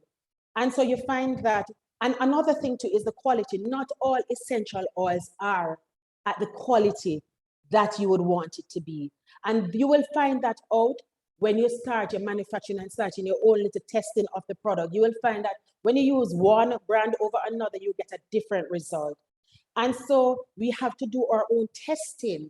And in testing, of course, it takes money. And we are a small manufacturer. Let me not call myself small, getting big manufacturers, right? And we're expected to go out there and we want our product, we want Jamaica to shine. And so while we may not have the melaleuca tree in Jamaica, we have neem trees. Neem trees are here, especially in Portmore, in abundance. And I'm not seeing where we are using up the neem tree to produce neem oil in the quantity that we can use. Neem oil is so good in soothing wounds, and we're not using it. And as you can see, neem tree if you know Portmore is very dry. And the neem trees are here looking lush and green every single day, even though we're not having much rainfall. So I think that's one area that we can tap into. Another thing is Cersei. Cersei is good to drink internally. You'll hear your grandmother used to say good for your belly ache and stuff. But Cersei is also good for eczema, for other things. And I remember when I was growing up and I had, I think it was measles, and they used tamarind. Is there any other use that you can get from the tamarind bush? What are the other things that we have in Jamaica? Because once you put Jamaica on it, it gone abroad. Remember, we are little, but with Talawa. So if Jamaica is on it, it is going to shut. And I'm saying, look at all the things that we have. Look at all the plants that we have to see how best we can get the best out of what we have here in Jamaica. I mean, when I did my research, it takes about 250 pounds of lavender flower to get 1 pound of lavender essential oil. How is it that we can tap into markets like that? We may not have the lavender in that abundance, but of course, we have neem in that abundance. Are we going to be able to tap into that market and be the producer, just like how we have Jamaican castor oil?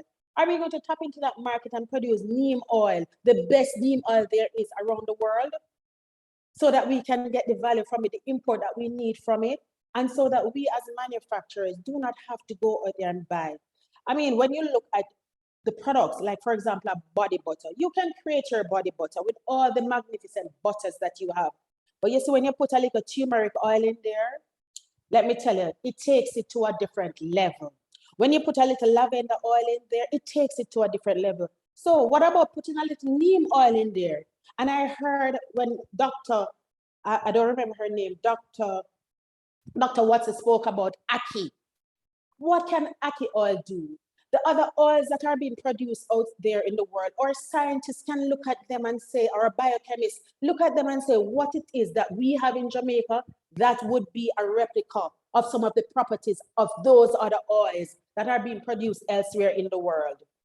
Tea tree oil is a very good oil, but is there any other plant in Jamaica that is readily available that we can look to say, okay, similar to, for example, there is an oil like olive oil. Olive oil we may not be able to get, but look at, you have another oil that can be used, which is the canola oil, has similar properties. What other oils can be used that have similar properties to those other oils that are being produced elsewhere in the world that we can tap in on here in Jamaica? We can get the know-how. I know machinery is one of the problems because it needs specialized machinery. But of course, our minister is here to help where that is concerned. We have different organizations. The SRC is here to help as well. And so there's just so many things that we can do to help this industry to grow and to give us the revenue that we want, right? Of course, Dr. Watson spoke about it already, and even the minister spoke about research and development. It is key. I may not be able to do the research, but I can do some of the testing. I am ready to do some testing. So if you're going to do the research and development, let us be the guinea pig to do the testing, because I know it will not benefit only the manufacturers, but it will benefit Jamaica at large. And so I'm imploring, everybody to come to the table, just like how Janine had said, and look at the value chain. All of us can go and play our part in the different segment of the value chain to make this work, right?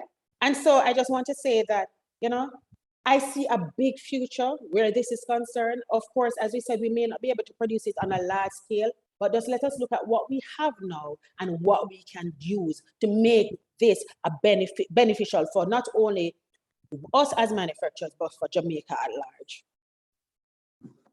Thank you. Yeah, man, I love it. I love it. I love it, Claudine for president. I love it. And you said some very critical things, and I believe that is providing an excellent segue into our final panelists for this evening, because you said that if we do the research and we begin to produce it, then you will test it. I love it. I love it. And that provides us with an excellent segue into our final presenter this afternoon, who is from JBDC himself. But before the JBDC itself, not himself, before I ask David to be the final, take the anchor leg on the relay for this evening and afternoon into evening, I want to have do a special welcome to Mr. Huntley Medley and any other journalists that may be in the room. We welcome you because this is how the word gets out.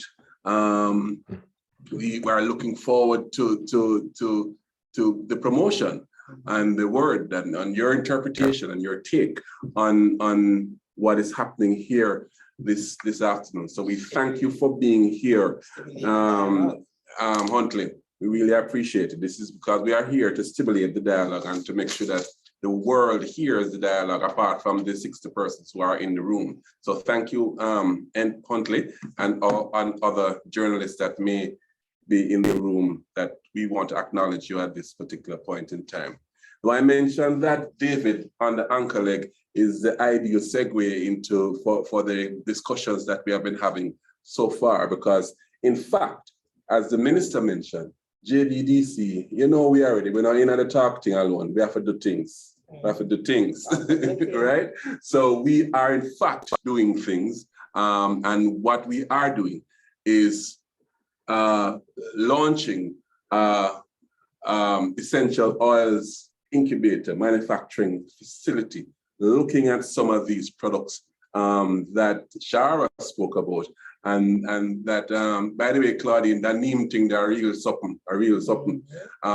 But we don't want it to grow wild. I remember we were talking about every step of the value chain has to make sense. So we don't want it to grow wild. We want it in a structured kind of production and predictable, so we get predictable volume and predictable quality and things of that nature. But David is going to share with us. David is an industrial engineer, MBA with specialization in finance and technology. He is the director for our incubator and resource center. And David, we welcome you to be the anchor leg in this relay this afternoon.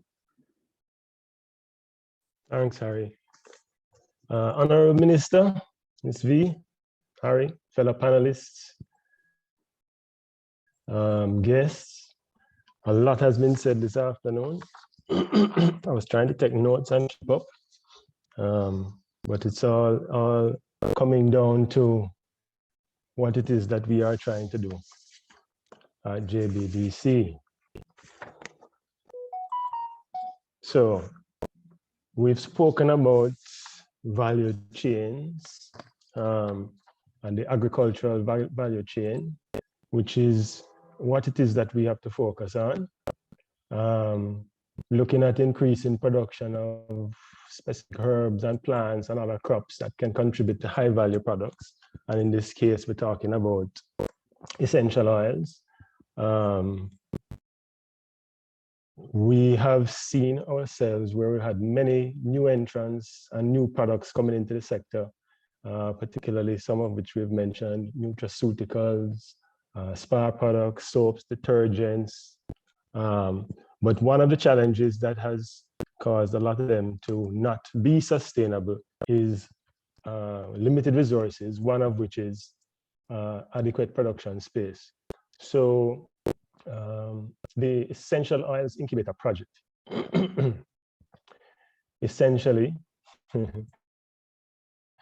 pardon the use of the word in this instance, is a project that is established to fill that gap, fill that void by providing manufacturing capacity for the processing of oils from locally viable plant stock. I think it was maybe Shara who spoke to some of the various oils and opportunities in terms of plants and so on that we have. So it's about the value chain in that looking at viable plant stock that are in demand by our producers, and so we can supply them to their production of aromatherapy products, soaps, detergents, etc., etc. So the project objective is really to establish an organized, viable industry. So we want the incubator is going to be somewhat of a hub that should stimulate entrepreneurship in the sector, provide, to speak to ministers and the government's objectives, rural development, import substitution through using local raw materials, export promotion, again, touched on earlier, by using strong brands of genuine Jamaican essential oils that people can then use in genuine, in products that they can market and benefit from the use of saying that it is genuine Jamaican essential oils, because right now a lot of it is imported. Another key objective would be to demonstrate that this is a sustainable activity in production of essential oils, so it can be replicated and scaled. So those are the primary objectives that we're focusing on. The model now will entail a facility which we are currently building as we speak. The facility will act as a typical incubator and provide shared incubator space for use by clients who can bring their own raw materials and produce for their own use. Each of these clients will have the opportunity to benefit from the full gamut of JBDC services. So it will be that they will, on entry into the system, have an assessment and a customized capacity building program specific to their needs can be developed. That would include trainings, assistance with product development, supply chain management, typical business development skills, access to markets, as Jan with our TJ and so on, branding support, graphic design, and the full gamut of services that JBDC offers will be offered to these clients in a customized way for their specific needs. But additionally, in this particular case, JBDC is also going to be a producer. So we will purchase raw materials, produce and sell oils into the local trade in the first instance, both as an intermediate product for clients to use for producing other products downstream, and as a finished product. And this will be based on the particular oils, again, will be based on customer or client demand. So whatever it is that the market says is what the need is, and as long as it is a viable crop for us to produce locally, then we will move towards it. So the actual facility now is at our Incubator Resource Center on Marcus Garvey Drive. It's a fairly reasonable size space. It's a 2,800 square foot space. We're going to focus on two technologies for the extraction, which will mechanical cold press for certain oils, which is dependent on the feedstock, essentially, whether it's seeds or whatever. And steam distillation, which somebody else had mentioned earlier, as a byproduct of producing hydrosols.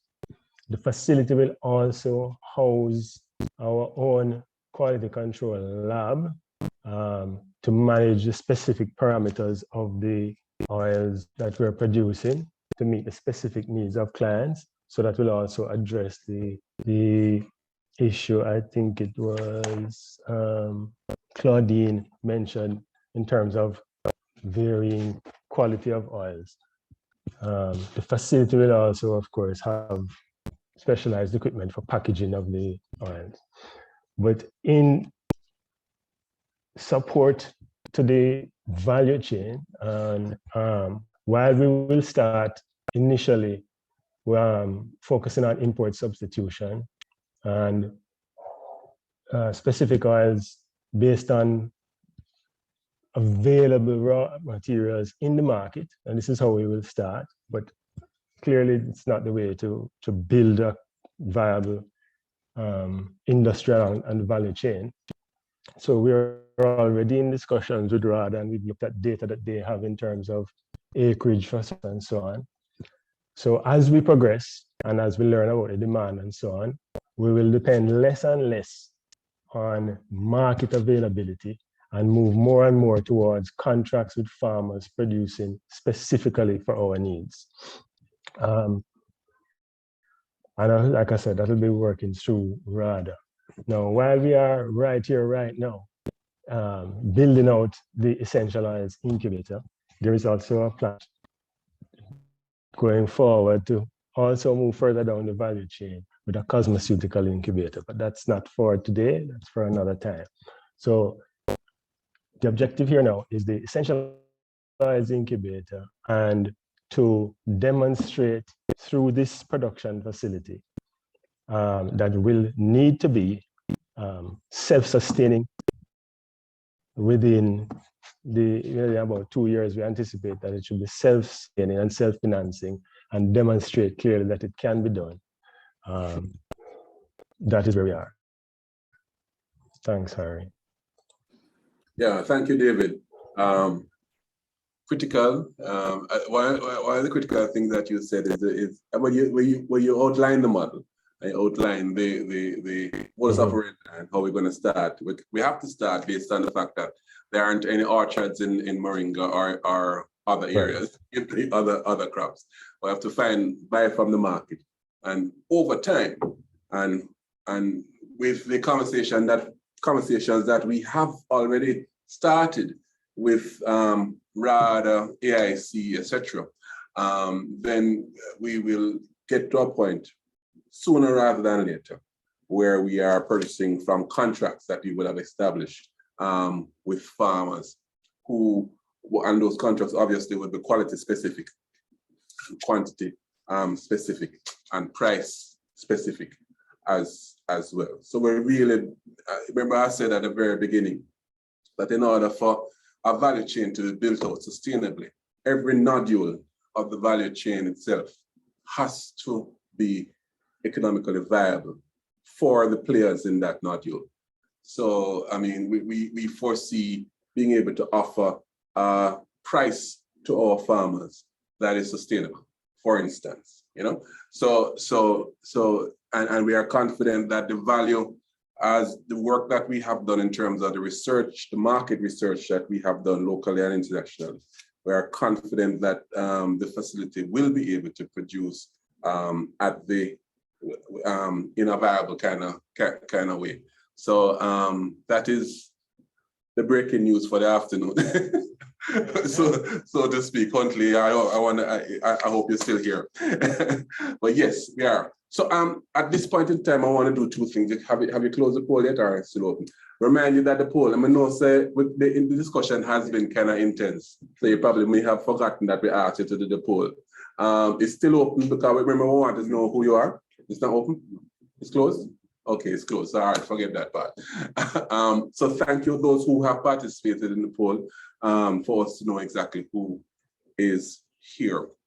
What we're going to do now, we're going to open the floor for questions or comments from anyone in our audience who may be needing to get maybe further clarity on anything that was said, or maybe have particular concerns, bearing in mind that obviously to build the industry, there are other aspects. We have dealt with so far the need for policy, with the minister being here, and we're focused on about 3 or so elements with in the value chain, from agriculture to production to research and so on. But there are other elements that are needed in the foreign industry to work, like for instance, appropriate financing at each step of the way. Janine, I believe, touched on that.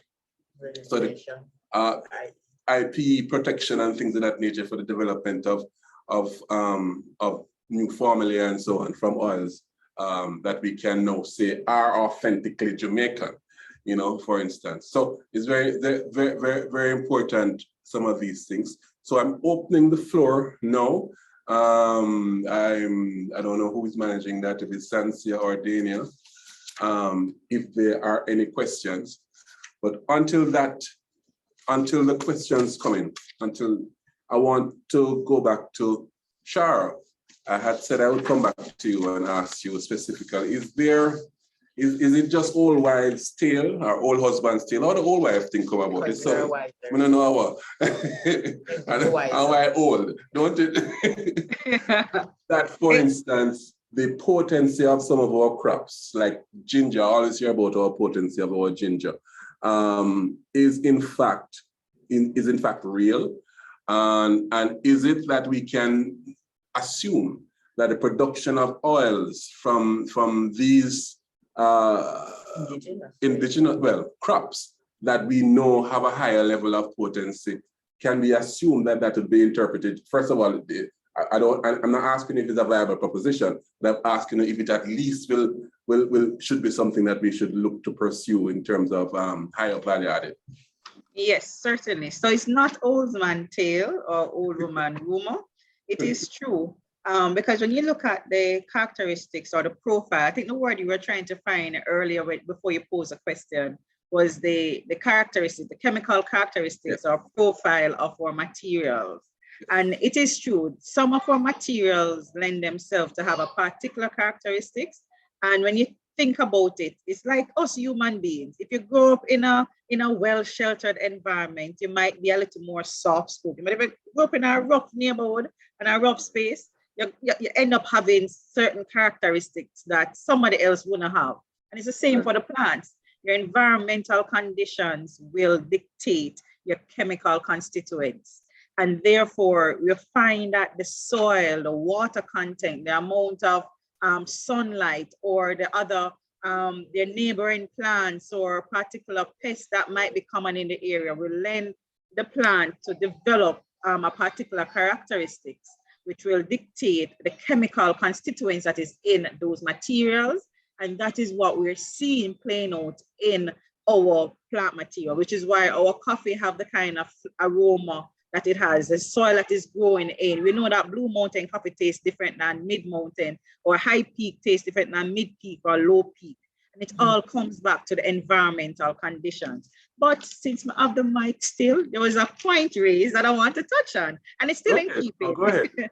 I think Claudine mentioned validation of the products that we develop. And it all that validation starts from the raw material, that characteristics or the chemical profile of our essential oils. But then when you formulate your products, persons are purchasing them for the mere fact that it contains these essential oils that they know to have certain therapeutic potential. However, have we validated our products to ensure that that therapeutic value is transferred in these formulations? Do we have sufficient content and material in terms of the respective cosmetics or food to have the therapeutic value that we're claiming the products to have? So that's another area that we have to develop. We are not doing enough of it. We don't have sufficient capabilities at the moment. This is an area that SRC is looking to build out on to ensure that we can validate our products so that we don't have to only put a name on the label. We can actually state some claims to the products. Because right now we can't state any claims because we're not able to validate the therapeutic potential of the products we are formulated. Absolutely.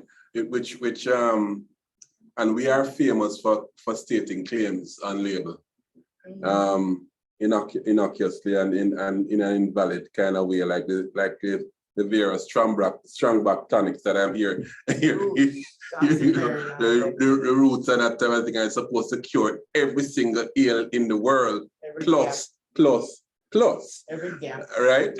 Every gap has been, as Ms. V is saying, every gap it's supposed to cover, you know what I mean? So it's very important. And even as a matter of fact, correct me if I'm wrong, Charrah, are you liable? Are you putting yourself in a position, a potential lawsuit if you falsely claim something that without having the testing, the validation, as you have said, to go with it? Is that so? Isn't it? Well, it's actually on two folds. You are, if you falsely make a claim, and you are also underselling your product if you're not able to if you don't make a claim. So you can look at it from two perspectives, which is why it becomes very important for you to do that validation. Without the validation, you might falsely make a claim, which can put you in a sticky situation. Or you might forego putting on a claim that you know to be true because you don't have that validation, and therefore your product, you might be undervaluing and underselling that product because you're not able to make that, to assert that claim. And this is part of what SRC, part of a product that SRC would offer. Yes, it's a part of the suite of services that we offer currently. There are limitations. We know can assess some microbial activity. So if you're claiming that your product have some kind of microbial activity, we can assess for that. We also do anti-inflammatory. We have anti-inflammatory assays, as well as a few others that we can do, but we do have limitations that we're looking to build out because we have been surveying the market. We are seeing the products that are there, and we are acknowledging the kind of assays that our manufacturers will need in support of their products so that they can stand on solid ground to say, my product can do this. My product can clear up your acne. My product can clear up your eczema and your dandruff. And I think this is a significant value that our manufacturers want that we need to deliver on. Absolutely. And then just to add to what you said earlier in terms of the potency, the proven potency of some of the source material, when we are able now to add that this oil, this particular produce includes oils from the potency of a Jamaican plant, then immediately the value add to your product gone a road. Immediately, yeah. So that's very important. Are there any questions? Who is managing that? Yes, there are a few questions in the chat, Mr. Davis. Okay, go ahead. That's Sansia, ladies and gentlemen. Hello, everybody. With reference to the JBDC incubator, the essential oils in the incubator, a question is being asked: will the facility provide testing oils for its non-nutritive dietary supplement benefits, or is it simply for aromatherapy and cosmetics? Not sure if David can answer that, but we should have our food technology. No, Can you? Okay, go ahead. I can safely say no.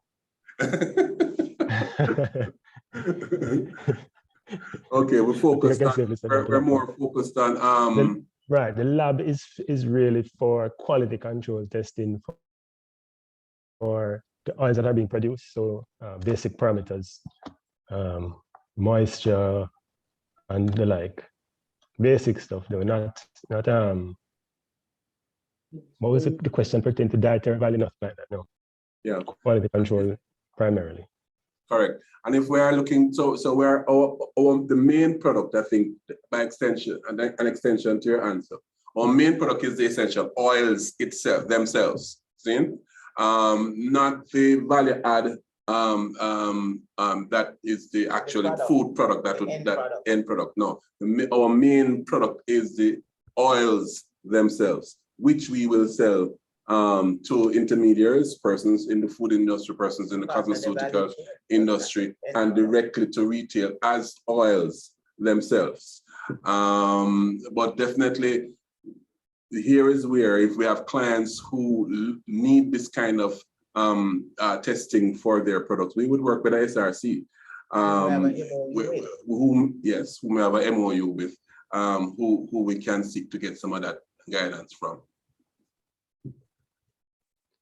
Okay, great. A lot of interest actually is being expressed into the essential oils incubator. Another question is, when will it be launched? David? Okay, as I said, it is currently under construction, and we are hoping to complete those. Equipment is, major production equipment is actually here. We have it in-house. The space is being prepared to receive equipment. So in April, we should be in business. Okay.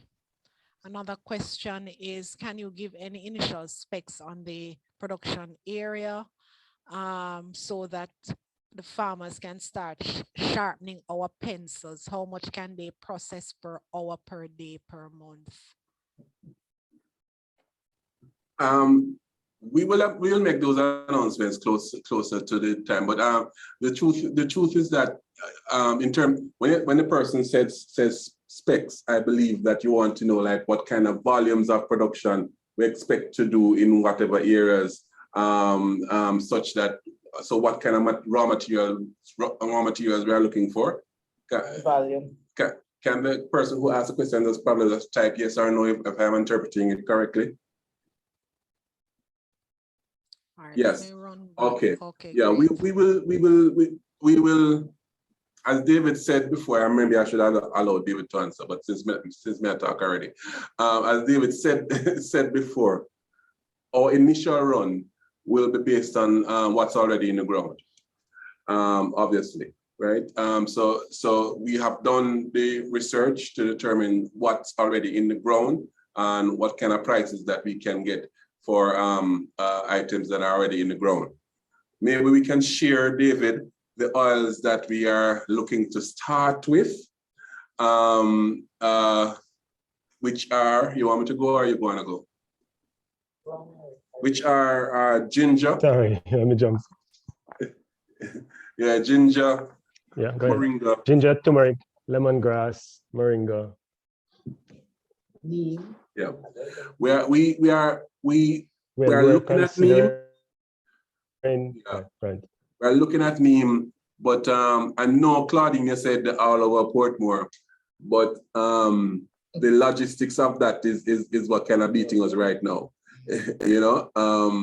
But we're looking at neem because we realize that neem has extreme high value and high potential for the high demand as well, potential demand. And I think to that, the incubator, as it says, is a starting point. We'd like to incubate the industry. So we want people to see this as a model that can be duplicated by other people. It's a potential business opportunity.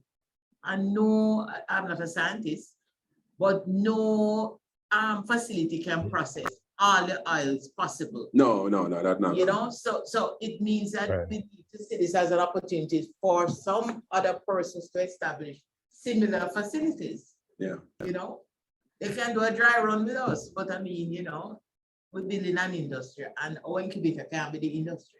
Right. It is the start. It's a model that can be applied. Right. elsewhere.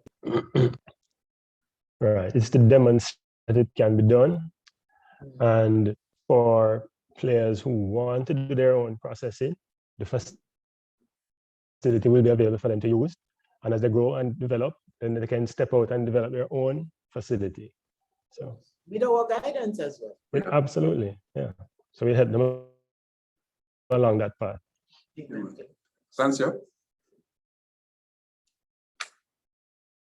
Yes. So are there private labeling opportunities available with, I'm wondering what is EOS currently? That's a question. Monique, if you could just let us know what is EOS. Essential oils. Essential oils. What you said? Industry. Essential. Yeah. Oh, essential oils. I'm the bright one at JBDC. Scentre. Yeah, I had a moment. So what was it? Harry, if I could probably offer a comment Yes, Berletta. on that one, because that might have come from my reference to private labeling opportunities as, you know, one of the export opportunities. Sure. Certainly, there are opportunities right now for castor oil, and we know that, and I know for a fact that a number of our producers are making products under the labels of overseas brands. So authentic Jamaican product on the private label. I can't speak to essential oils in general as to whether that is going on here, but from our perspective, if the product is available, we can explore the opportunities for private labeling. Okay. Thank you. I hope that answers participant. Thanks, Berletta. Sure. I would add to that, Harry. and said that as we go down the road and move down the wicket, that ultimately we could possibly do some of that for our clients. Correct. Great stuff. Any other questions, Sansia? Yes, an individual here asking about bulk pricing for exporting different products. She has clients requesting castor oil in bulk, but it's beyond the capacity of her company. So she wants to know who she can talk to for that. And another question about will manufacturers be able to visit the incubator to learn best practices or be able to see the model and develop?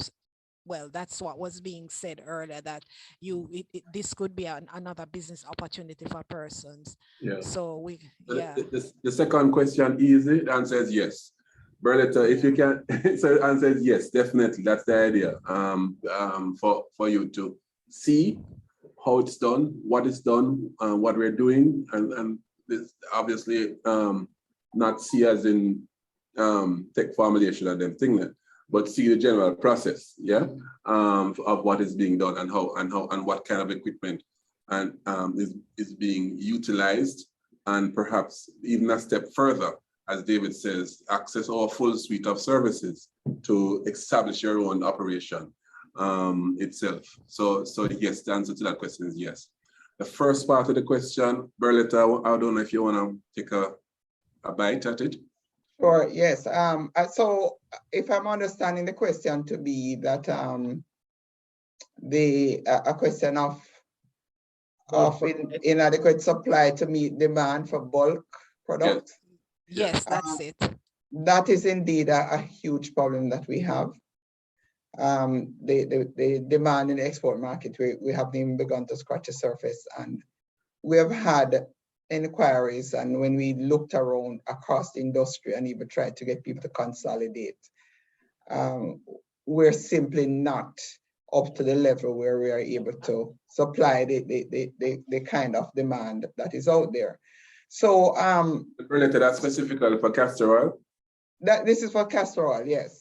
Right. So this is one of the reasons why investment in castor oil is very important. I spoke before about scaling up. We have to scale up because we're sitting on a gold mine with where castor oil is concerned, and the demand is up there. So we're really looking to see how we can get more investment. One of the things that JAMPRO is doing right now, we're in the process of securing a consultant to work with us to develop an investment opportunity profile for castor oil and cosmeceuticals.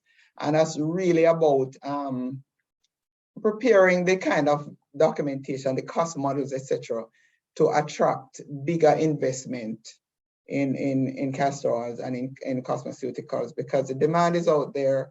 We have a lot of players, but our players are for the most part small scale, and many of them have their existing clientele overseas, and they are not able to take on new inquiries and new requests for products. So it's kind of a good problem to have, but it's also the kind of problem that can then become opportunities for others if we don't ramp up and make use of those. So more investment is what we're looking for in castor oil. And we would like, Berletta, while we talk about the external investors, I think this is where we go to a SRC for the plant material, because these people, them just planting it willy-nilly. But I think we have to take a scientific approach to really getting the raw material done, prepared, and grown, using technology and so on, so that you get maximum. And that we have real Jamaican castor oil. Absolutely. I couldn't agree with you more, Ms. V. And that's one of the tracks that we're working on. SRC is engaged, Bureau of Standards, the Mona Institute of Applied Sciences, along with, of course, the Jamaica Castor Industry Association, to try to make sure we're addressing those kinds of gaps. Another critical thing, I noticed Ms. V's emphasis on the real Jamaican castor oil. Yes. That's very important, as you know. But another critical thing is, and I would imagine through the association, would be to encourage the clustering that is required to meet demand. That is also very important, and too often we don't naturally do that. You know, I know the Baptist Union and that we are doing some work with that group as well, and that is on the table, and that is the approach that is being pursued. But generally, even if we have clustering, means that if I have a small production here, you have a small production there, you have a small production there, assuming that things like quality considerations are taken into account, consistencies and so on, then really the route that we should be going is clustering, such that we can actually have economies of scale. Indeed, Harry. That is one of the roles that the Jamaica Castor Industry Association undertakes, and because of that, many of the inquiries that we get from overseas markets, we pass them through the association, and we encourage operators in the industry to become members of the association, because we have to bring focus, we have to bring order. We're building an industry. Absolutely. You know, we've had people sort of doing all kinds of things all over the place for decades more. But right now we're seeking to bring some order as we build an industry which has global opportunities. Absolutely. Brilliant, brilliant. Sansia, any other question? Yeah, last question for the evening. Will there be learning sessions for business sign up to be certified and taught? I would love to have opportunities to learn as a young person who wants to do large scale farming. For sure, for sure. Another easy question to answer, yes. Very Yes, soon you'll see those. absolutely, because I mentioned earlier that we have been having conversation. You mentioned as a young person, you mentioned farming. We have been having conversations with AIC, Agricultural Investment Corporation, and RADA as well. And that is the root of the conversation that we have been having. How it is that we create a cadre of young farmers. And I know AIC has a program, as you may or may not know, maybe we could have a session on that facility that has an incentive program to facilitate land for young farmers to operate on. And the conversation that we have been having is about that, because it's important for us to have a renewal in our agricultural sector. We support the government's charge where that is concerned. And we see this type of new areas of non-traditional farming to be something that we can package and make attractive for our young persons and technically trained young persons who, using technology, will be able to deliver to this a new opportunity like this. So the answer is a resounding yes. This is how we see the future of the industry being developed. This is how we see it. And you'll be hearing very soon some of the results of that pursuit that I just mentioned just now. So a resounding yes. We are. That's exactly what we're doing. That's exactly our passion, and it's exactly what we have decided to do. So at this point, I want to say a big thank you to all the folks that have participated in the session this afternoon. But before I close, I would like to give each of our panelists half a minute in terms of their final thoughts on this. And if there's anything that they want to, that one thing that you want your audience never to forget from all that I've said, remember this. So I'm giving our panelists that half minute to give your final thoughts. Starting with Jan. Minister, are you still, if you're still with us, let me know so that I can ask you to give your thoughts as well as we go through after our panelists. So starting with Janine. Janine. Yes, I think one of the most important things I'd want to leave is for us to pay keen attention to the market as well. Market is the beginning and the end, the source and the market, the most important points on the value chain, I think, because there are some specific trends that would guide the areas that we do innovation in.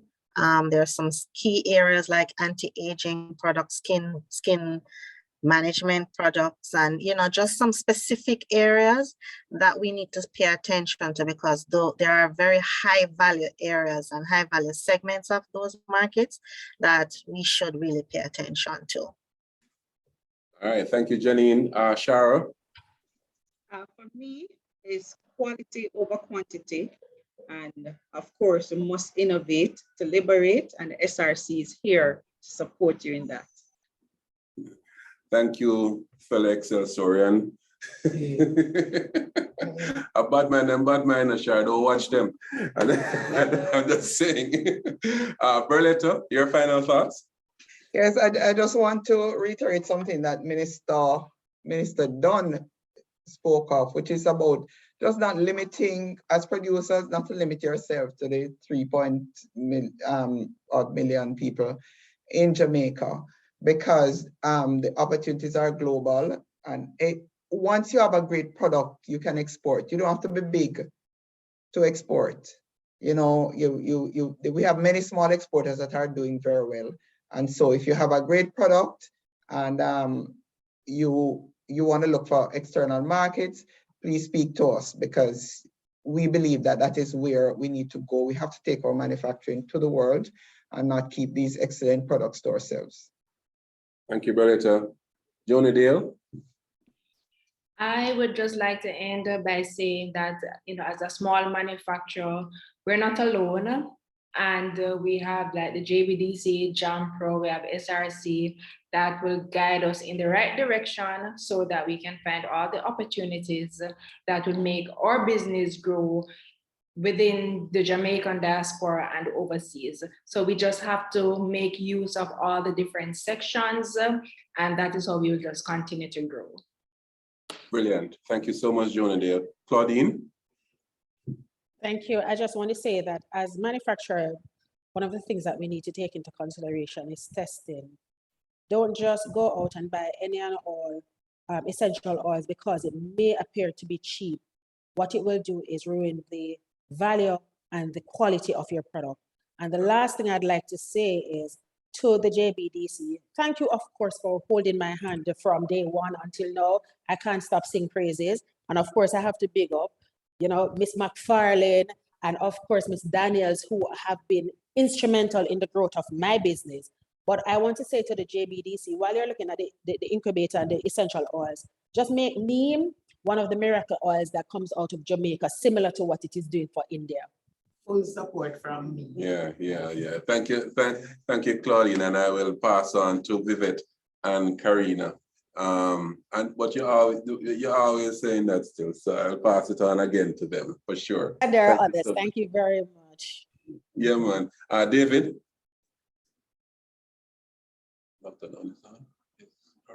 No. David.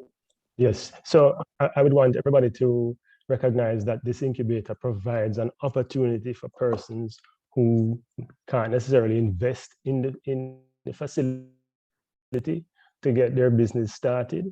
But I would also take the opportunity to remind all along the value chain, from the farmer to the final fancy product producer, that JBDC services are available to all along the value chain.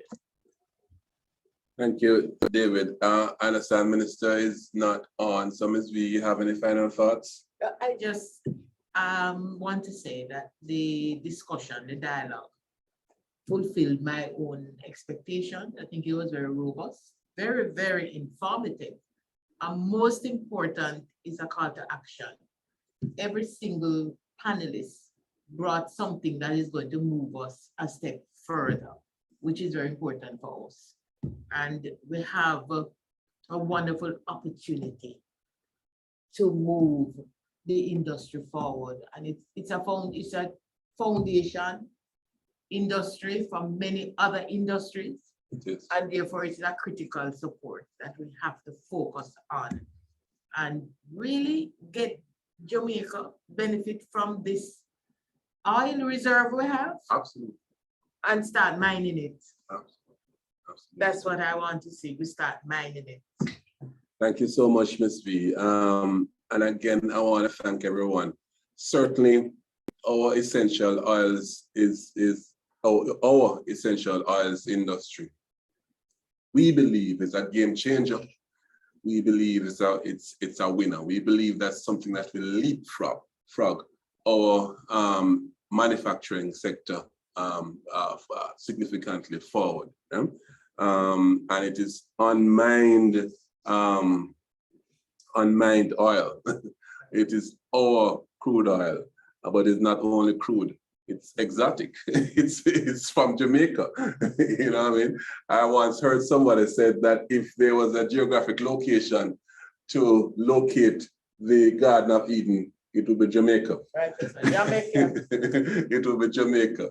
And that's because that's not frivolous at all. That's because we produce so much stuff in Jamaica of such a high quality. It's like, you know, so much that we begin to take it for granted, don't it? So I think this industry provides us with a real opportunity to really leverage some of that Garden of Eden stuff. And maybe we should, hey, listen, instead of Garden of Eden argument, they sound like a decent brand, you know, so like a nice brand. But anyhow, but this industry and the potential that it has gives us the opportunity to leverage that. It's a huge international market, as we said from day one. It's time for us really to begin to take up some of the money that we're leaving on the table, literally, and move this industry forward. Thanks to Minister Dunn. Thanks, Ms. V. Thanks to our panelists all, and thank you all for being here with us this evening, in afternoon into evening, and being such a lively audience, being such a robust and participatory audience. Thank you so much, and have yourselves a wonderful evening. Good evening. Keep the curfew, going before 12 o'clock.